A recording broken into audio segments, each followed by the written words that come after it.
Oke, baik. Kembali lagi di video saya kali ini. Saya akan membagikan video tentang materi pembelajaran matematika ya di kelas 4, kelas 5 dan kelas 6. Nah, materi ini pun juga materi berlanjut di SMP, bahkan di SMA pun teman-teman akan dapatkan. Materi apa itu? Yaitu hari ini saya akan bahas tentang materi pecahan ya. Lebih spesifiknya adalah penjumlahan pecahan. Oke, jadi berbagai macam penjumlahan pecahan saya akan bahas. Nah, jadi video kali ini bahas tentang penjumlahan pecahan. Kalau teman-teman pahami bahwa pecahan itu banyak macamnya, ada yang namanya pecahan biasa ya. Ini teman-teman pasti biasa sudah pernah mendengarnya. Kemudian ada namanya pecahan campuran ya. Ini campuran dari bilangan bulat dan pecahan ya, makanya disebut pecahan campuran. Kemudian ada persen ya, pecahan persen, dan yang terakhir adalah pecahan desimal ya. Nah, jadi video kali ini saya akan membahas keempatnya ya, dari macam-macam pecahan. Dan ini saya akan membahas operasi hitung penjumlahan terlebih dahulu. Nanti berikutnya di video-video berikutnya saya akan bahas operasi hitung yang lain. Oke, baik. Jadi sekarang saya mulai dari awal ya, dari pecahan biasa terlebih dahulu. Pecahan biasa. Nah, sebelum masuk ke pecahan biasa, saya akan coba mengingatkan kembali ke kalian bahwa pecahan itu ya, bagian-bagiannya ada yang disebut bagian atas dan ada yang disebut bagian bawah. Nah, bagian atas itu disebutnya dengan pembilang ya, pembilang. Kemudian bagian bawah disebutnya penyebut ya. Jadi jangan sampai ketukar ya teman-teman ya, antara pembilang dan penyebut. Penyebut itu bagian bawah ya, dan pembilang itu bagian atas. Jadi misalnya pembilangnya 1, penyebutnya 2, jadi ini disebut 1/2 atau setengah ya, biasa disebutnya itu setengah. Nah, untuk operasi hitung penjumlahannya di pecahan biasa, nah di pecahan biasa itu bisa dikategorikan jadi dua hal lagi. Ada yang penyebutnya sama dan ada penyebutnya yang tidak sama ya. Nih perlu teman-teman ketahui. Nah, ini saya mau tulis dulu penyebutnya, penyebut sama ya, penyebut yang sama. Contoh ya, jadi matematika itu kebanyakan contoh aja sebetulnya ya. Contohnya nih, saya punya 3/4 ya, saya akan tambah dengan 1/4 misalnya ya. Nah, ini penyebutnya sama. Kenapa? Karena sama-sama 4 ya, ini sama-sama 4. Pembilangnya saja yang berbeda. Ini yang sebelah kiri adalah 3 pembilangnya dan sebelah kanan adalah 1. Nah, jika penyebutnya sama teman-teman, jadi penyebutnya itu tidak usah diapa-apakan kalau sama penyebutnya. Jadi kalau 4 penyebutnya ya udah biarin aja 4, jadi nggak usah diapa-apakan. Yang kita harus perhatikan adalah pembilang 3 ditambah 1, udah ditambahkan, jadinya 3 tambah 1 4/4 ya. Jadi pembilangnya 4, penyebutnya 4. Ingat, jika penyebutnya sama, penyebutnya tidak usah diapa-apakan teman-teman ya. Jadi tetap dia 4, tetap 4, nggak berubah. Ini contoh nomor 1 ya. Ini gampang. Jadi kalau penyebutnya sama itu relatif lebih gampang, easy banget kayak gitu deh. Nah, contoh 2 misalnya, saya angkanya lebih besar lagi deh, 5/13 ditambah 4/13. Nah, penyebutnya sama, jadi penyebutnya nggak usah diapa-apakan, 13 aja. Nah, pembilangnya ini jumlahin, 5 tambah 4, 9/13 ya. Contoh lain misalnya lagi yang ketiga ini, misalnya 7/21 ditambah 10/21. Nah, ini mungkin teman-teman bisa jawab ya. Silahkan tulis di kolom komentar kalau kalian sudah mendapatkan jawaban dari nomor 3 tersebut ya. Nah, oke. Saya akan lanjutkan ke apabila penyebutnya berbeda. Nah, ini penyebutnya berbeda ya. Berbeda itu berarti tidak sama penyebutnya. Contoh 2/3 ditambah 1/2. Nah ini kan penyebutnya 3 yang sebelah kiri, nah yang sebelah kanan penyebutnya 2. Nah ini penyebutnya berbeda teman-teman. Nah jika berbeda, banyak cara untuk mendapatkan atau melakukan operasi hitung penjumlahan pecahan biasa ini ya. Caranya gimana? Caranya yang paling gampang di sini saya akan sampaikan adalah dengan cara perkalian silang ya teman-teman ya. Perkalian silang. Di perkalian silangnya kayak gini misalnya. Jadi 2 ini dikali dengan 2 ya. Nah ini kali silang dia ya, hasilnya kan 4 ya, satu sisinya 4. Kemudian kaliin silang lagi nih, kanan atas dengan kiri bawah. Jadi kalinya silang kayak gitu. 1 kali 3 ya 3 ya. Karena ini operasi hitungnya penjumlahan, maka ini dijumlahkan 4 tambah 3. Nah penyebutnya gimana penyebutnya? Penyebutnya ya tinggal dikaliin aja. 3 dikali 2 yaitu 4. Nah jadi hasilnya adalah 4 tambah 3 7 per 6 ya kayak gitu. Nah ini bisa disederhanakan lagi jadi pecahan campuran ya 1 per 6. Nah kayak gitu. Oke. Jadi kalau pecahan yang penyebutnya berbeda bisa dikali silang ya, boleh kali silang kayak gini. Tahu kalau misalnya angkanya terlalu besar, misalnya 6/14 ya ditambah 2/3 misalnya kayak gini nih ya. Nah kalau terlalu di sini kan angkanya nanti 14 kali 3 gede banget kayaknya.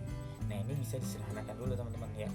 6 dan 14 itu kan bisa disederhanakan, sama-sama dibagi 2 yaitu 3/7 ya ditambah 2/3. Nah ini relatif lebih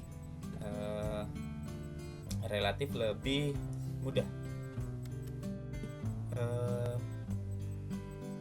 Ini bisa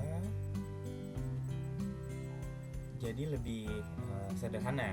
Jadi 6/14 itu bisa lebih sederhana ya. Jadi bisa memudahkan dalam menghitung ya. Nah setelah itu kita kali silang lagi tuh kayak tadi saya contoh nomor 1, 3 kali 3 9 ya kan. Kemudian karena operasi penjumlahan saya tulis tambah 7 kali 2 14 dibagi ya per ini 7 kali 3 21. Kemudian 9 tambah 14 berarti 23 ya per 21. Nah ini bisa jadi pecahan campuran. Kenapa bisa jadi pecahan campuran? Karena pembilangnya lebih besar dari penyebutnya. Jadinya 1 2/21 kayak gitu ya jawabannya. Oke teman-teman, ini udah 2 yang saya bahas, tapi masih dalam pecahan biasa. Nah untuk pecahan campuran itu sebenarnya lebih nggak begitu susah ya. Untuk pecahan campuran nih, penjumlahan pecahan campuran ya. Nah langsung aja nih contoh. Nah pecahan campuran itu kan ada bilangan bulat dan ada pecahannya ya kan teman-teman. Ini misalnya 1/2 ditambah 2 1/2 nah kayak gini. Nah ini yang masih penyebutnya sama ya. Tadi sama juga pecahan biasa, ada penyebut sama ada penyebut berbeda. Nah ini juga sama kayak gitu. Nah kalau dapat soal kayak gini, saran saya bilangan bulatnya ini yang di depan ya, bilangan bulat ya yang menyertai pecahan itu dijumlahin dulu aja. 1 tambah 2 ya 3 ya teman-teman ya. Kemudian nanti bakalan ditambah dengan pecahannya yang tersisa ya. Nah berarti 3 ditambah, nah tadi kan kalau pecahannya penyebutnya sama berarti penyebutnya tetap, yang dijumlahin hanya pembilang dulu. Berarti 3 ditambah 2/2 3 ditambah, kalau sama pembilang dan penyebut itu hasilnya 1 teman-teman ya.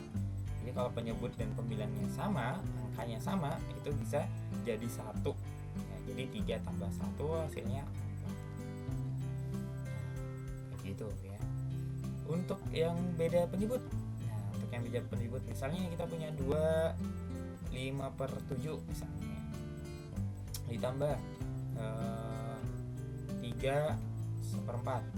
Nah ini sama kayak tadi, yang bilangan bulannya tambahin dulu aja, 2 tambah 3 5 ya teman-teman ya, 5.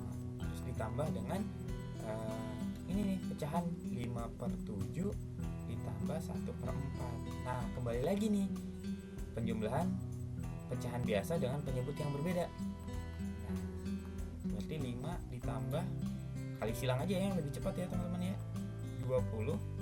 5 kali 4 20 ya, ditambah 7 kali 1 7 per 7 kali 4 28 ya. Berarti ini jawabannya 5. 20 tambah 7 27 per 28. Nah kayak gitu teman-teman ya, 5 27 per 28. Kita nggak bisa sederhanain lagi karena pembilangnya tidak lebih besar dari penyebutnya. Oke teman-teman, kita udah bahas pecahan biasa dan pecahan campuran. Berikutnya akan dibahas persen dan desimal. Oke.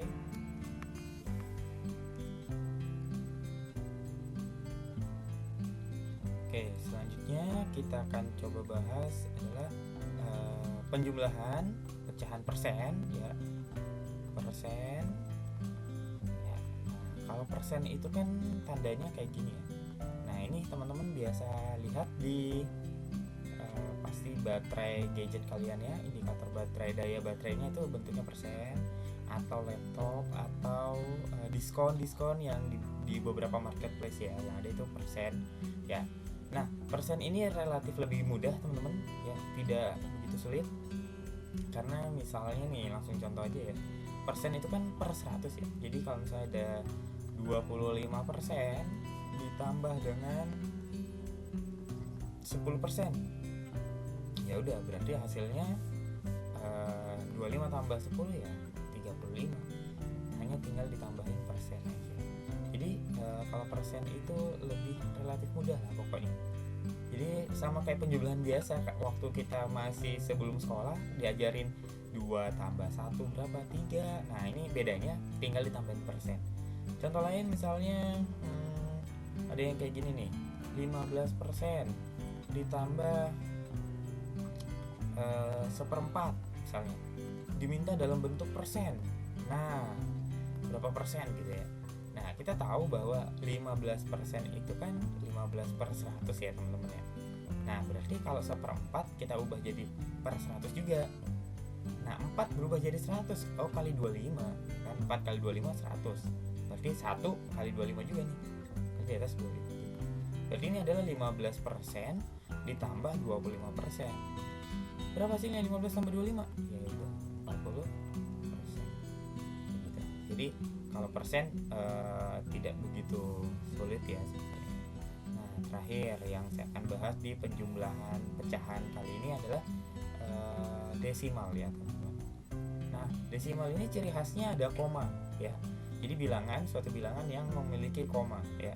Nah angka-angka di belakang koma ini itu angkanya lebih kecil, per 10, per ratusan, per ribuan, per seribuan gitu dan seterusnya ya. Jadi ciri khasnya dia ada komanya. Jadi misalnya nih, misalnya contoh saya punya 2,5 ditambah 0,5 misalnya. Nah cara yang paling gampang adalah susun ke bawah. Nah kalau susun ke bawah syaratnya adalah komanya harus sejajar. Ini 2,5 ditambah 0,5, saya susun ke bawah nih, komanya harus sejajar ya. Berarti depan ini 0 dan belakangnya ada 5. Nah kayak gitu. Nggak bisa seenak jidat kita ya teman-teman ya untuk nyimpan susun ke bawah itu semua kita. Nah ini tinggal dijumlah, 5 tambah 5 kan 10, tulis 0, simpan 1 kayak biasa aja. 1 tambah 2 3, 3 tambah 0 ya 3. Nah komanya gimana? Komanya tetap sejajar, jadi ini hasilnya adalah 3,0. Contoh 2, misalnya ada yang beda nih, 1,7 ya ditambah 2,51 misalnya 2,51. Apa nih? Ini 2 angka, ini 3 angka. Nah, nggak ada bedanya sebenarnya. 1,7 yang ingat syaratnya tetap komanya harus sejajar. Berarti di depan koma ini ada 2, di belakangnya ada 5 dan 1. Jadi bentuknya kayak gini. Di atas 1 ada angka nggak? Nggak ada. Ini biasanya diibaratkan ada 0 ya. 0 tambah 1 ya 1. 7 tambah 5 12 kan. 1 tambah 1 2 tambah 2 4. Nah, komanya di sini lagi. Jadi jawabannya 4,21. Jadi intinya kalau penjumlahan desimal, intinya adalah komanya mesti sejajar. Oke? Tuh, saran dari saya kalau untuk desimal, sarannya kalau kalian mau nyusun ke bawah, komanya harus sejajar. Oke, baik teman-teman, itu tadi penjelasan dari saya mengenai penjumlahan pecahan, berbagai bentuk pecahan, mulai pecahan biasa, pecahan campuran, persen, dan desimal. Semoga video ini bermanfaat buat teman-teman ya, dan sampai jumpa di video-video saya